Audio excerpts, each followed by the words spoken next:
नाहीच। अहो या ठिकाणी गांजरगोंडा होता, स्मशानभूमी सारखं या ठिकाणी होतं, पण आमच्या लक्ष्मणरावाला काय सुचलं की, आणि हा माणूस सुद्धा पहिला परमार्थिक नव्हता, पण काय योगीरायाची कृपा असेल।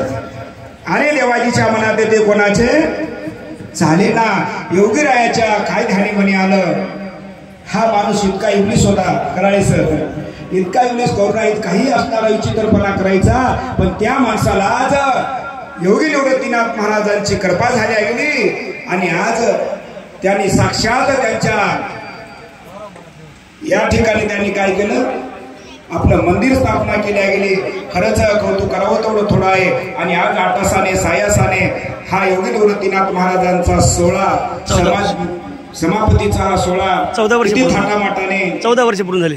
14 वर्षे जसं आपल्या आरतीमध्ये आहे, 14 वर्षे उपवास केवळ लिंबाचा रस त्या म्हणीप्रमाणे 14 वर्षे पूर्ण झाले।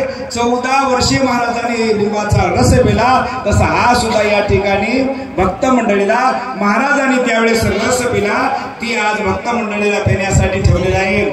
कौतुक करावं तेवढं थोडं आहे, वेळ अपुरा आहे महाराज, धन्यवाद आहे। खरंच आमचे पांचाळ महाराज सुद्धा काहीच वाचवा येत नाही, सांगाय सुद्धा येत नाही, पण आल्याशिवाय हा नाही तर योगी निवृत्तीनाथ महाराजांचा प्रसार करण्याचं काम त्यांच्याकडे आहे। खरं त्यांना सुद्धा धन्यवाद आहे। बरेच आतापर्यंत वाचक सूचकांनी सांगितलं, पुढेही असणार येणार आहेत, आमच्या मागे थोडे